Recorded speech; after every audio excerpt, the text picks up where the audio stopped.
Nigerian security, a very good evening and welcome to Korere, a platform where we unpack Nigerians' political issues. I am Godwin Sunday. Tonight, Nigerian security structure has over the years witnessed periodic shakeups from changes in military service chiefs to leadership adjustment within the police and other security agencies. The successive administrations have often turned to restructuring as a strategy to reset directions, boost morale, and respond to evolving threats. Under the administration of President Bola Ahmed Tinubu, significant security leadership changes have again taken place, reflecting an attempt to recalibrate the nation's fight against terrorism, banditry, and kidnapping, among other crimes that we've seen across the country. But the critical question remains, have these shakeups translated into measurable improvements on the ground? The other question is, do leadership challenges alone address deeper structural issues such as intelligence coordination, funding gaps, community thrust, and interagencies rivalry? And how do these recent reforms compared with similar moves under past administrations even help to improve the security architecture? So tonight on Correro, we review Nigerian security shakeups, the problems, the politics, and the solutions with particular focus on their impact under this current administration. But joining me on this table is the person of Mr. Paul Onoja, a security expert and a security analyst, and he'll be helping us put these issues in perspective. Please stay with us as this conversation will begin immediately after this break. Please go nowhere.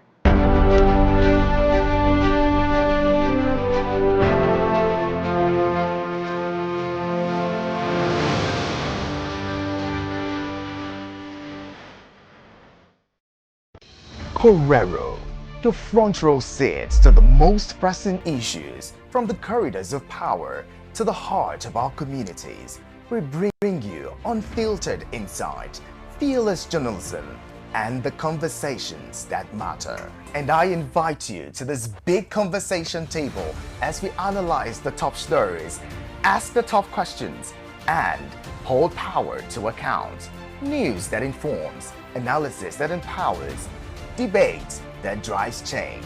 Correro, the big conversation, every weekday at 7 p.m. only on Rapid TV.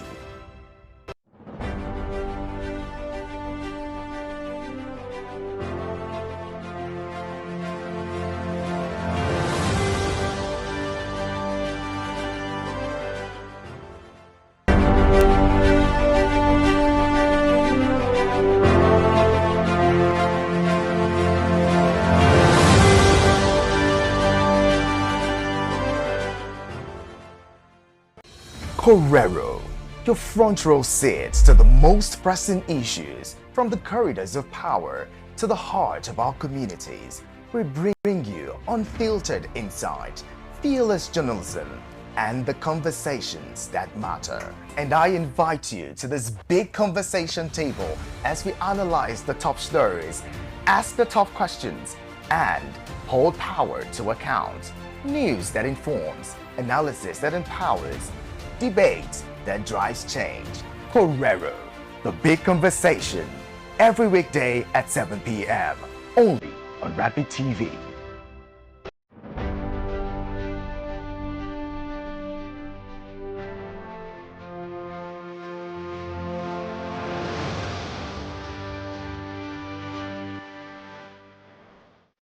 All right, you are welcome back. At this point, we will begin the conversation by first even saying you're welcome to Correro, Dr. Paul Onoja. Thank you so much. First and foremost, my name is Dr. Jonathan. Okay, Jonathan Onoja, my sincere apologies. I sincerely apologize for that. We don't know where the Paul came from, but I felt it is prophetic, but Jonathan is enough for now. Oh, all right. Thank you for having me on your program. Thank you to Nigerians. All right, so help us understand these all shakeups by Mr. President. We've seen what has played out in October the 24th. where there was a shakeup in the military. On the 4th of February in Castina, we still saw about 200 people still died. And right now we've seen the police shakeup, removal of the person of the former inspector general of police. We've seen that all shake up, and yet Nigerians are scared about the outcome. If the military shake-up did not stop the insecurity, will all of these shake-ups right now stop the insecurity? Help us understand what this shake-up will mean for the Nigerian police force. Right, first, let me congratulate the newly appointed acting Inspector General of Police, IGP, acting IGP, Dixu, Olatunji Rewan. And again, let me also congratulate his predecessor, his person of IGP Egbetokun Kayode. These individuals are refined gentlemen, but one wonder if it is for political reasons, if there's no will anymore after appointment. Ordinarily, the positions of internal security lies with the Nigerian police. And if we define the roles of the military, when we talk about our territorial integrity, it is for the Nigerian military. So focusing on the questions and the shake-up in our security formations regarding the change and appointment of service chiefs over time. The effect of the constant change of these service chiefs have not been felt by Nigerians. That no doubt. Yes, there are some improvement at some quarters, but the truth on the ground is that the constitutional right of Nigerians that they ought to live and ought to be protected, not to be killed and be maimed by bandits, insurgents, call them ISWAPs, and the Boko Haram of this world. Don't forget that Section 16 of Section 9, Section 16 of Section 2 rather, of the 1999 Constitution as amended. We are talking about security, while other conditions, constitutional rights to Nigerians have not even been given to them. All they have been demanding for all the days is security. This is not yet about welfare yet. And so, if welfare in questions comes, are we going to say we at every point change the commander-in-chief of the armed forces? Are we going to say at every point we remove Mr. President or impeach him for not giving welfare to Nigerians?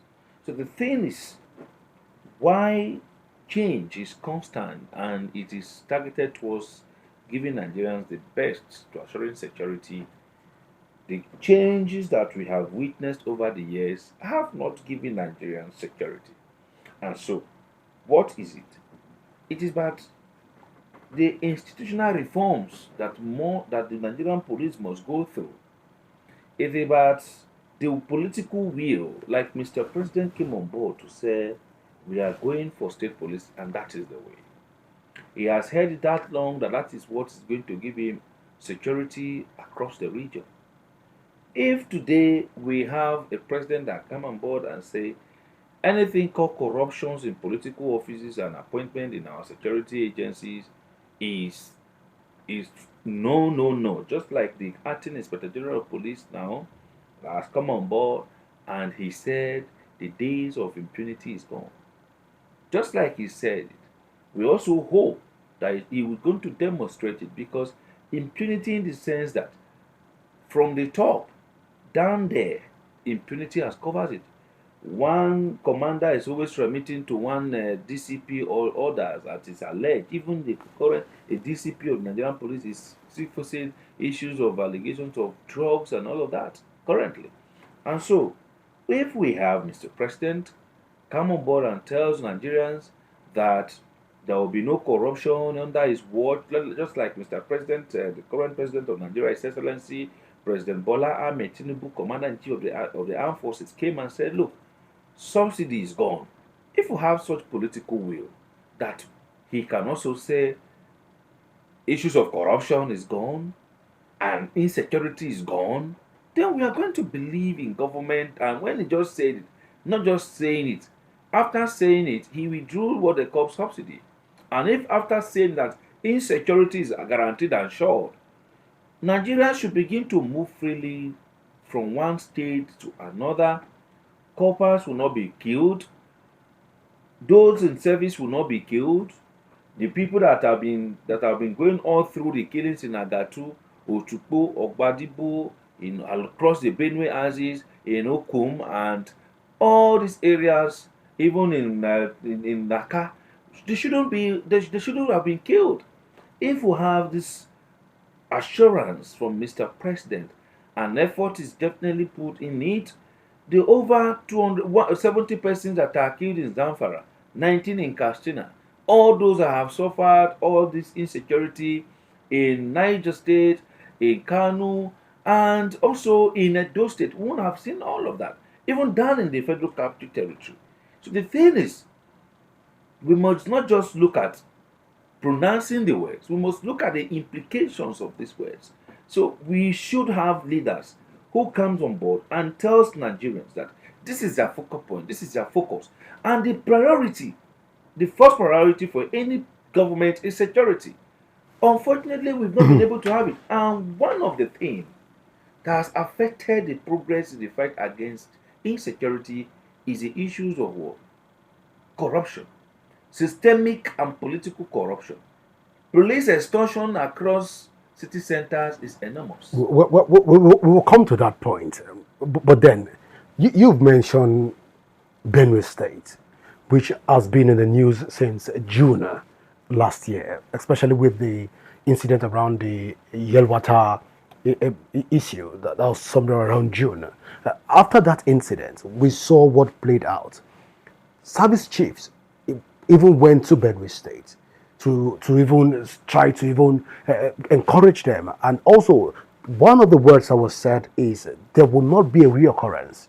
But then, when we interacted with citizens and indigents of Benue State, we discovered that almost immediately after the service chief and his troop left, there was a similar incident in Benue State. Yes, now, in October, we saw the reshuffling by Mr. President, October 24th, to be precise. And right now, we're seeing another shakeup and also shakeup even on the police structure.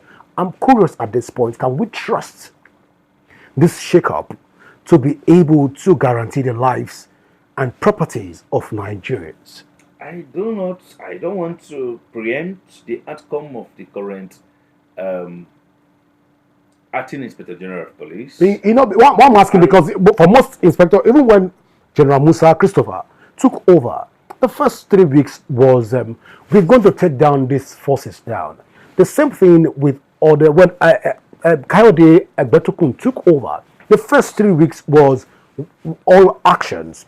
Some people call it initial gragra. But then I'm curious, can we trust in all of this shakeup to even guarantee security of the lives and properties of Nigerians as enshrined in the Constitution? I still want to believe, I want to be positive. But unfortunately, my conscience and the reality on ground does not reflect the positivity that I would have aligned myself with. Yes, I want to believe that, yes, he's on board now. The ball is in his court. He's going to contribute his quota to national security and peace.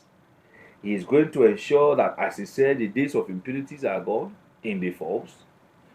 That wearing the uniforms and the badges should command respect and not corruption. If his words are true and the primary focus of securing the lives and properties of Nigeria is guaranteed, if his actions are true to his words and his words are true to his actions, then we can believe him. But I think it is too very early for me to preempt him and to judge him with the performance of his predecessors. Yeah. So let me give him the room. He has the ball in his court, and in the local palace, you would have heard the issues of the Gafidi Gadoki. He has a few, the donkey is there is for him to now display. He has a room now to understand. But I believe so much that with his experience from a theater, being the commissioner of police in FCT, being a commissioner in Rivers, having led intelligence operations and most tactical operations, including the IROT, he has the intelligence capabilities and all of that to, mitigate this challenge.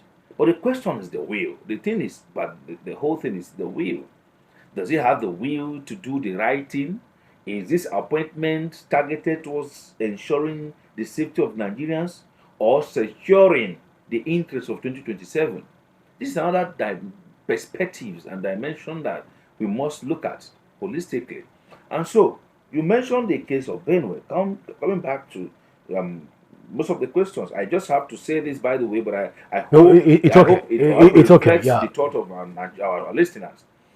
Now, the fact on ground is that I was in your studio the other time. If you travel even around within our borders, our country, our neighbors here, go to Mali, go to Rwanda, go to Benin Republic. Insecurity is globally, but they have been able to at least reduce their insecurity to the barest minimum. The things, the pointers of insecurity have been noted in those regions. And when their administrators go contrary to what is going to give them peace, you hear issues of coup d'etat. And this is what led to coups in those regions. What was the essence of the coup?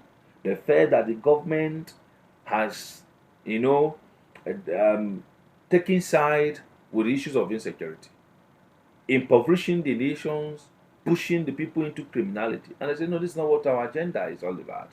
We want to have a country where we live in peace, where we enjoy 24 stable power supply, where we can move from point A to point B without harassment of our security agencies that our own taxpayers pay them, and they will not have peace. We want to have a situation where government will not use their institutions to harass oppositions.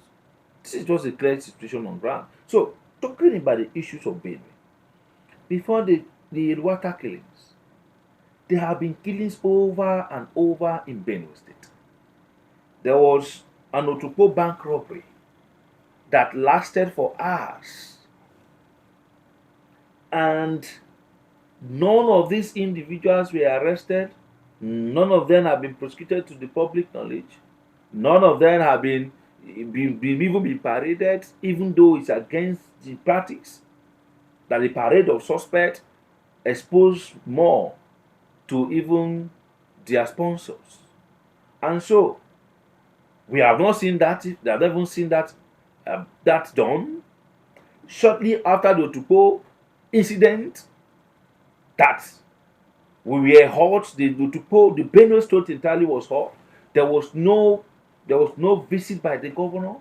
The governor felt less concerned. Shortly after that, people were moving from houses to houses, assassinating individuals.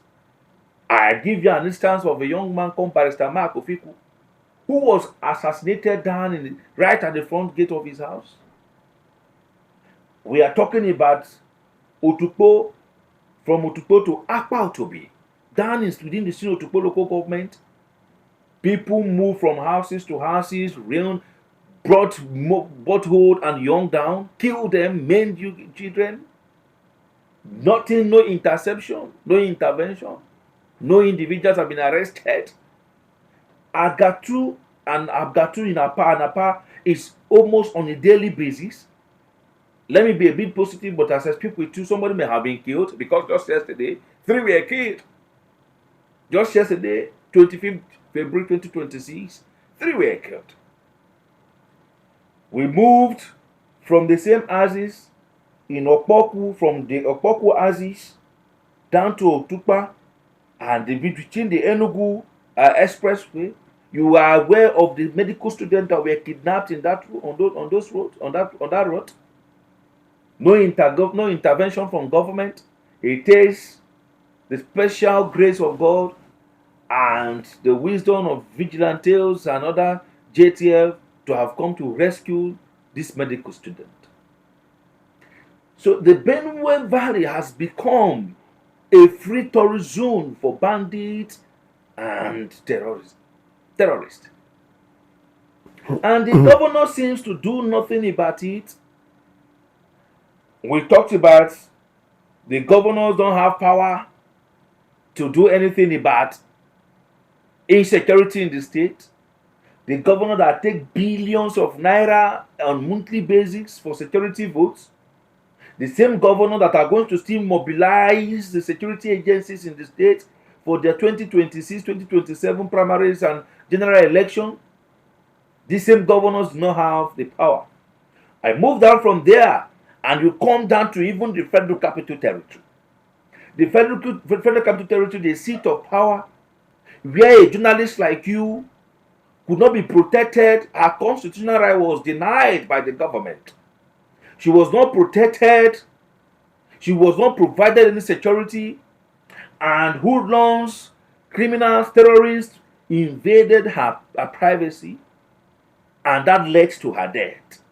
Where private security guards were shot dead. Right in the Federal Capital Territory. And I keep wondering, when we talk about national security intelligence, national security, we boast of our security infrastructure. And we talked about the intelligence that we have. And then when we begin to wonder, what is this intelligence that we talked about so much that our arsenals are brought down and we cannot add? Back in the days in barracks, if just insulting a wife of a general is a slap to the military, just words of insult is already a slap to the military. But we are talking about a situation where the nation general was abducted, killed, and no corpse found. It is an insult to our national security. And we talked about appointment of these service chiefs. We're talking about appointment of service chiefs that are irrelevant to the situation on ground. Appointment of service chiefs that is mainly and purposely for political reasons. Appointment of security service chiefs that has become a mainly compensations for allies. This is beyond. You see, if you look at the terrain, the social space, if you watch the social space between just last week Saturday, into just even yesterday and today, you will look at it, and I've given my fair share analysis on different platforms as well. And I swear to say, look, we have a very gentle officer, well coordinated, intelligence, 100%. He has it. But then that is talking about the Latin AIG, Disu or Latin 2-1. Yeah. But then, to be fair, with the current situation in the southeast, with the current situation that the one Nigeria is basically on paper, and some individuals in the southeast have feel that they are not included. They felt marginalized in national appointment, in even within the security apparatus and the appointment of service chiefs. They felt that they have not had a fair share. And if you look at it from 1991, 1992, appointment of this service chief, especially as it relates to the Inspector General of Police office, has not been fairly appointed. They have not been fairly appointed. These zones, the South have had their own fair share. The North Central, actually the North Central, the North have had their own fair share. The South, but the Southeast had felt marginalized. And that is why I'm not yet to propose or to make any pronouncement on an individual. But if you look at it, the obvious truth look at, Nigerians have been saying, oh, why don't you give us Franco back? The Nigerian people We only believe in their institutions when the mindset of the Nigerian people is what the government is playing to. It's only when they felt that, yes, the government is now feeling our voice, hearing our pains, and then believing in us. Because it is one thing to believe in government, and it's another thing for the government to believe in the citizens as well. Dr. Nod, let me get you correctly. At this point, you said that this appointment does not reflect the federal character principle. Is this what you said? That is the situation on ground. That is what the situation on ground. Otherwise, don't you have a refined gentleman like the person of Frank Oba, the DIG Frank Oba, to climb the altar now? Don't you think it is a very wonderful time for the Southeast to feel that, yes, we believe in I don't think right now that the president has his own reason why he is bringing in Disu at this point in time. I am not against his choice. Yeah. I am only because his choice is beyond wearing the uniform. He has demonstrated capacity.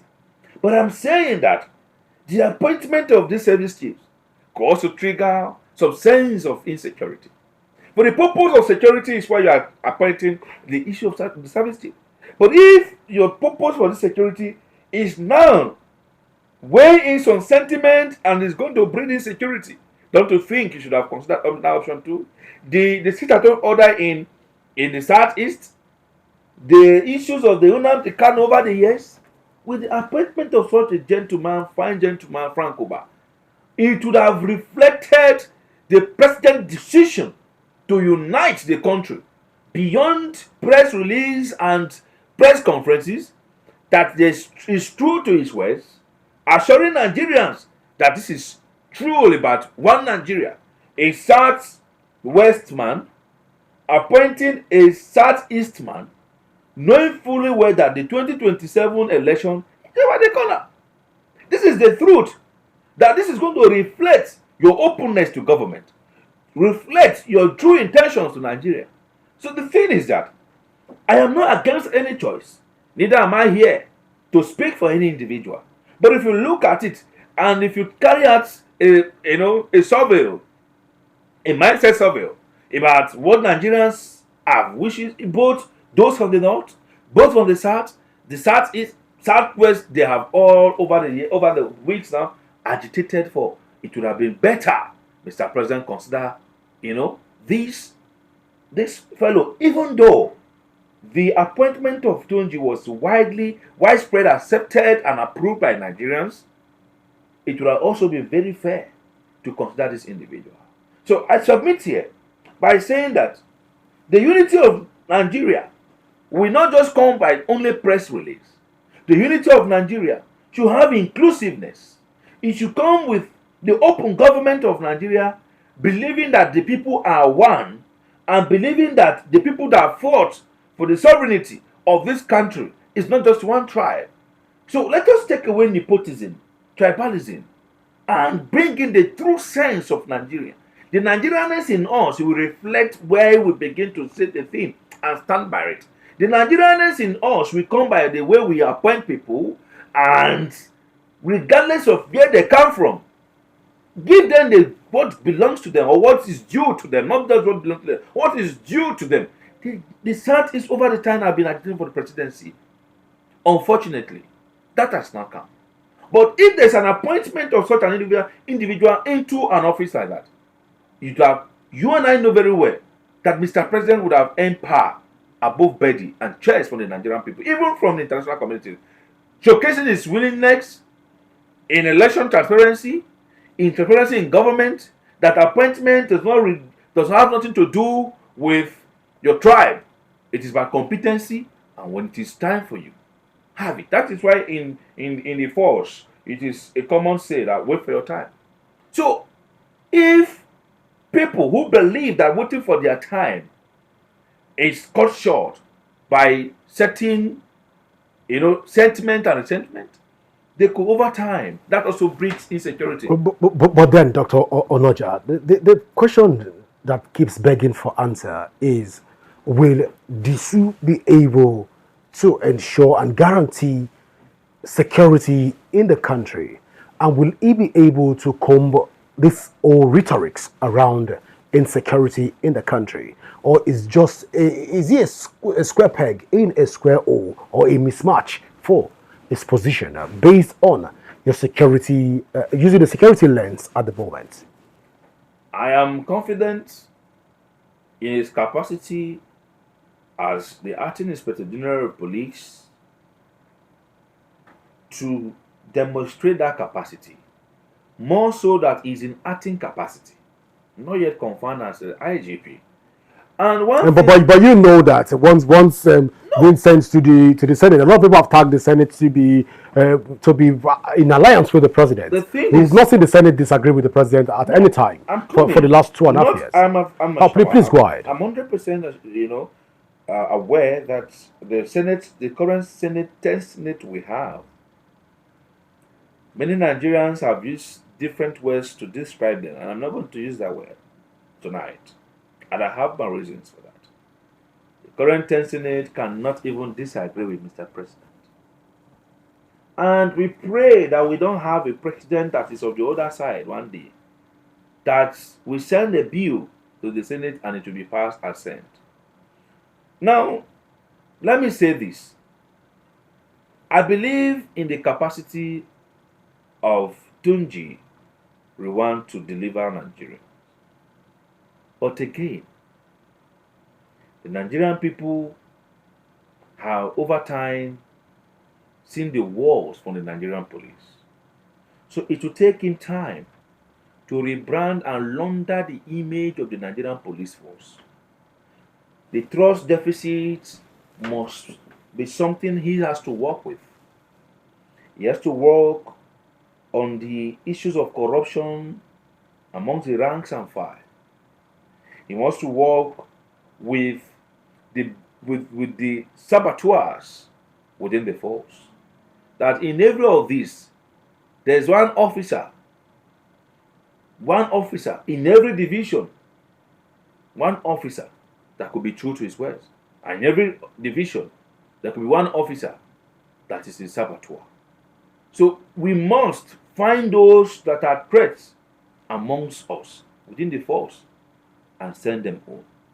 We have seen situations where Nigerians are killed for not just reasons, even by those that are supposed to protect us.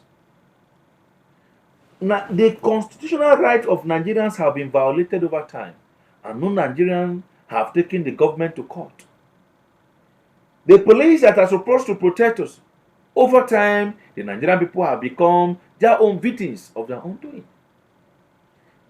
The Nigerian police force go to our border, go to our checkpoints, look at the kind of practices that ensued amongst them, and see if they really reflect the true sense of security, even amongst them. Today, it is who paid the piper that now detects the tune. That is the current situation of the Nigerian security issue. The policeman, whether you are right or not, you saw a viral video of a minister yesterday within one of the police command, thing told in Abuja, and how a woman was detained for her own issues or not. So it is a big man and who pays the piper that tells the tune. The Nigerian police reformation has to need to go through reforms. You need to go through reforms, and those reforms is not about state policing. Oh. Those reforms must go in tandem with the laws of the land to actualize a true concept of what we call the security architecture. Well, Dr. Roger, before I let you go, because I'm basically that it's time for us to go, but then the president gave a directive just a few weeks ago, ordering the Inspector General of Police to withdraw personnel from VIPs. That issue has still been a debate, but so far, so good. How has it been? Have personnel actually been withdrawn from VIPs?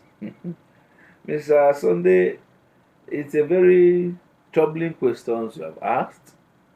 I am not a personnel of the Nigerian. And you are within the security framework And you've seen and observed. And using the scientific method of analysis, you can be able to tell us what you've seen.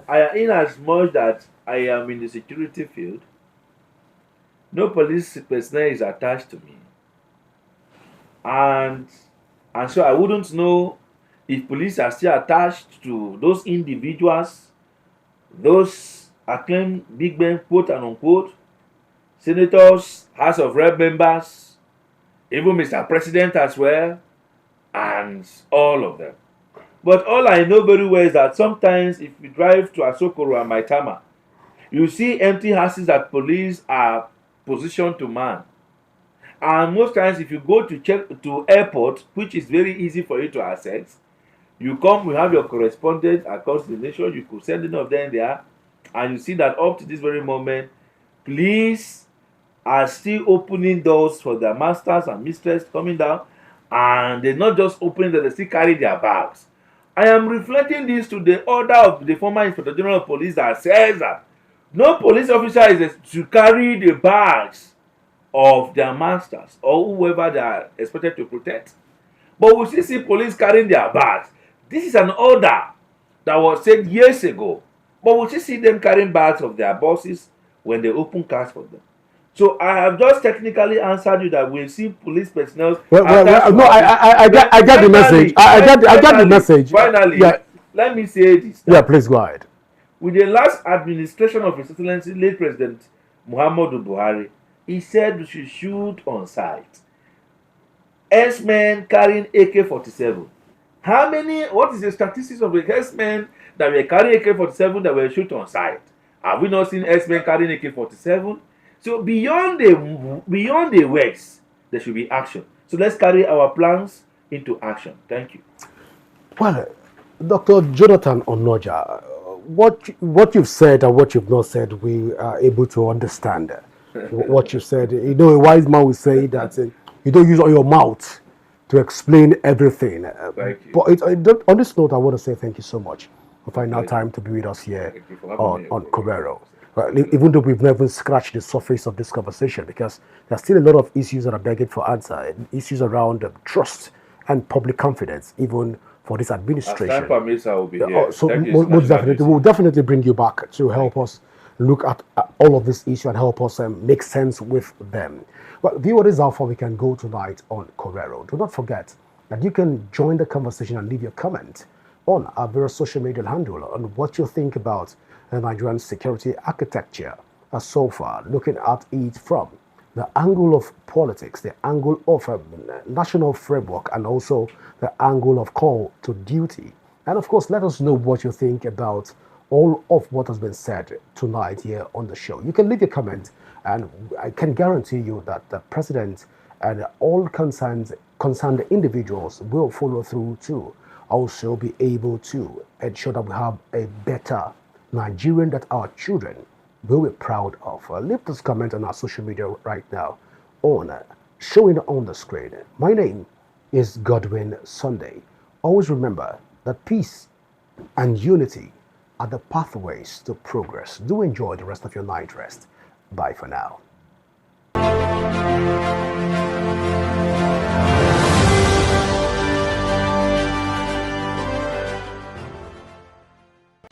Covero, your front row seat to the most pressing issues from the corridors of power to the heart of our communities. We bring you unfiltered insight, fearless journalism, and the conversations that matter. And I invite you to this big conversation table as we analyze the top stories, ask the tough questions, and hold power to account. News that informs, analysis that empowers, debate that drives change. Covero, the big conversation, every weekday at 7 p.m. only on Rapid TV.